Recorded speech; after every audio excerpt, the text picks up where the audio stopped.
গড়ে থাকা মাত্র ১ কাপ সুজি আর ২টি ডিম দিয়ে আজকে তৈরি করব দারুণ মজার একটি ক্রিস্পি নাস্তা। বাইরে থেকে হবে মচমচে, ভেতরটা থাকবে নরম ও সুস্বাদু। বাচ্চা থেকে বড় সবাই এই নাস্তাটি খুব পছন্দ করবে। প্রথমে একটি বাটির মধ্যে ২টি ডিম ভেঙে নিয়ে নিচ্ছি। এবার এই ডিম দুটোকে ফেটিয়ে নেওয়ার পূর্বে এখানে আমি দিয়ে দিব গোলমরিচের গুঁড়ো ১ চা চামচ পরিমাণ, স্বাদ অনুসারে লবণ। এবার এই ডিমটাকে খুব ভালো করে ফেটিয়ে নিতে হবে। গোলমরিচের গুঁড়োটা কিন্তু একদমই স্কিপ করা যাবে না, যেহেতু এখানে ডিম ব্যবহার করেছি। আর গোলমরিচের গুঁড়োটা ব্যবহার করলে যেটা হবে, ডিমের গন্ধটা আসবে না। খুব ভালো করে আমি ফেটিয়ে নিই। তারপর এখানে ১ কাপ পরিমাণ সুজি আর ২ টেবিল চামচের মতো ময়দা দিয়ে ভালো করে নেড়েচেড়ে মিশিয়ে নেব। ডিমের সাথে সুজি আর ময়দাটা ভালো করে মিশিয়ে নিতে হবে।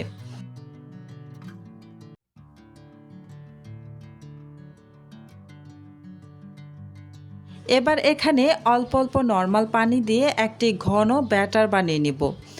একবারে বেশি পানি দিয়ে দিবেন না, অল্প অল্প করে পানি দিয়ে ঘন ব্যাটার বানিয়ে নিতে হবে।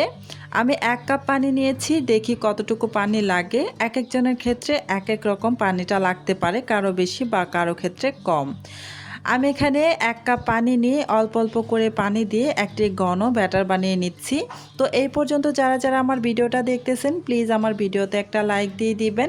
আর আমার চ্যানেলটি যদি আগে থেকেই সাবস্ক্রাইব করে দেওয়া না থাকে, প্লিজ আমার চ্যানেলটি সাবস্ক্রাইব করে পাশে থাকা বেল আইকনটি অন করে রাখবেন।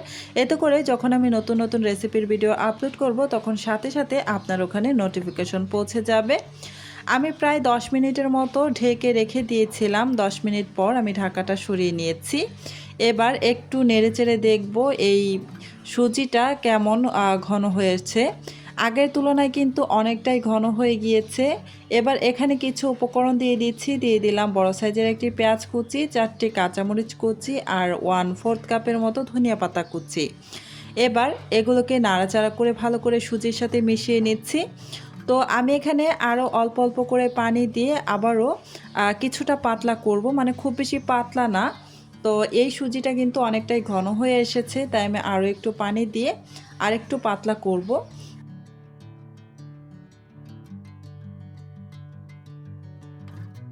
তো এই ব্যাটারটা আমার রেডি করতে প্রায় ১ কাপের মতো পানি লেগেছিল। এই যে ১ কাপের থেকে এতটুকু পানি আমার রয়ে গিয়েছে। তো আপনাদের আমি একটা বিশেষ কথা বলে রাখি, সেটা হচ্ছে আমি এখানে 1/2 চা চামচ পরিমাণ বেকিং পাউডার আর ১ টেবিল চামচ পরিমাণ চিনি ব্যবহার করেছিলাম। সেটা আমার যখন আমি উপকরণগুলো ব্যবহার করেছিলাম, তখন ভিডিওটা অন করতেই ভুলে গিয়েছিলাম। সেজন্য আপনাদের কাছে আমি আন্তরিকভাবে দুঃখিত। আপনারা অবশ্যই বেকিং পাউডার 1/2 চা চামচ আর ১ টেবিল চামচ পরিমাণ চিনি ব্যবহার করবেন। তো এই যে আমি একটি স্টিলের বা প্লেটের মধ্যে কিছুটা তেল ব্রাশ করে নিয়ে, তারপর প্লেটের তলানিতে একটি গোল করে কাগজ কেটে বিছিয়ে দিয়ে এই কাগজটার উপরেও কিছুটা তেল ব্রাশ করে নিচ্ছি। তো এভাবে যদি কাগজটা বিছিয়ে নেন, যেটা হবে, যখন এটা স্টিম করে নামাবেন, তখন কিন্তু খুব সহজেই এখান থেকে বের হয়ে আসবে। তো এই যে সম্পূর্ণ ব্যাটার আমি এই প্লেটের মধ্যে দিয়ে দিচ্ছি। এবার এই ব্যাটারের উপর থেকে আমি একটি উপকরণ দিয়ে দিব, সেটা হচ্ছে মরিচের গুঁড়ো। খুবই সামান্য একটু মরিচের গুঁড়ো উপর থেকে এভাবে ছিটিয়ে দিয়ে দিচ্ছি। এতে করে দেখতেও কিন্তু বেশ সুন্দর লাগবে আর হালকা একটু ঝাল ঝাল লাগবে, খেতে কিন্তু ভীষণ ভালো হবে। তো আপনারা চাইলে কিন্তু এই মরিচের গুঁড়োটা স্কিপ করতে পারেন। তো এভাবে দিয়ে দিলে কিন্তু দেখতেও সুন্দর লাগে, আবার খেতেও একটু ঝাল ঝাল হবে, ভালো লাগবে। তো এই যে এবার আমি এটাকে ভাপিয়ে নিব।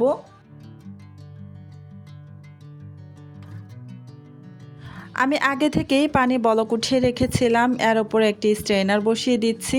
এবার এই স্ট্রেনারের উপর আমি ওই ব্যাটারের প্লেটটা রেখে দিচ্ছি, দিয়ে ঢেকে রেখে দিব প্রায় ১৫ মিনিটের মতো। ফিরে আসছি ১৫ মিনিট পর। এই তো ১৫ মিনিট পর আমি ঢাকাটা সরিয়ে নিয়েছি, আর অনেক বেশি কিন্তু ভাপ উঠতেছে, তাই কিন্তু ভিডিওতে একটু হালকা করে দেখা যাচ্ছে। আর আমি একটি টুথপিকের সাহায্যে চেক করে নিলাম, একদমই টুথপিকটা ক্লিন এসেছে, তার মানে এটা হয়ে গিয়েছে। আমি প্রায় 5 মিনিটের মতো অপেক্ষা করে তারপরে যে একটি ছুরির সাহায্যে চারপাশ থেকে একটু হালকা করে ঘুরিয়ে নিচ্ছি। এভাবে হালকা করে একটু ছাড়িয়ে নিয়ে তারপর ঢেলে নিলেই কিন্তু খুব সহজেই বের হয়ে আসবে।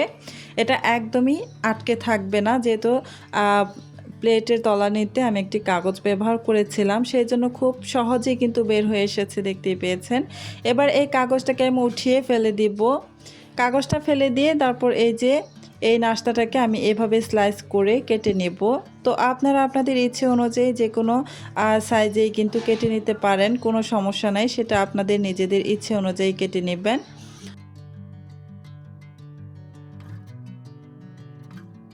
এবার এই নাস্তাগুলোকে আমি কিছুটা তেলের মধ্যে ভেজে নেব, তাই চুলায় একটা প্যান বসিয়ে প্যানের মধ্যে সামান্য একটু তেল দিয়ে ভালো করে গরম করে নিয়েছি। এবার এই তেলের মধ্যে এই নাস্তাগুলো দিয়ে এপিট ওপিট করে সুন্দর একটা কালার আসা পর্যন্ত ভেজে নেব। এতে করে এই নাস্তাগুলো খেতে ভীষণ ভালো লাগবে আর উপরের দিকটা বেশ মুচমুচেও হবে। তো আপনাদের আমি আবারও বলে দিচ্ছি, 1 টেবিল চামচ পরিমাণ চিনি আর হাফ চা চামচ পরিমাণ বেকিং পাউডার দিবেন, তাহলে কিন্তু এই নাস্তাটা একদম পারফেক্ট হবে। আমি ভিডিওতে দেখাতে পারিনি, সেই জন্য আবারও আপনাদের কাছে আন্তরিকভাবে দুঃখ প্রকাশ করছি। তো এই যে দুই পাশে কিন্তু খুব সুন্দর একটা কালার চলে এসেছে, দেখতেই পাচ্ছেন, আর উপরটা কিন্তু খুব ভালো একটা ক্রিস্পি ভাব চলে এসেছে। এবার এই নাস্তাগুলোকে আমি একটি প্লেটের মধ্যে উঠিয়ে নিচ্ছি। দেখতেও বেশ মুখরোচক লাগছে। তো সবগুলো নাস্তায় উঠিয়ে নেব।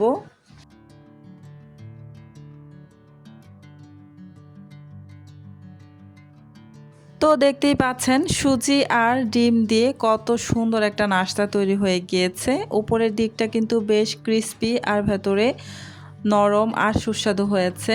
তো এই নাস্তাটা আপনারা টমেটো সসের সাথে অথবা ঝাল ঝাল চাটনির সাথেও পরিবেশন করতে পারেন, খেতে ভীষণ ভালো লাগে।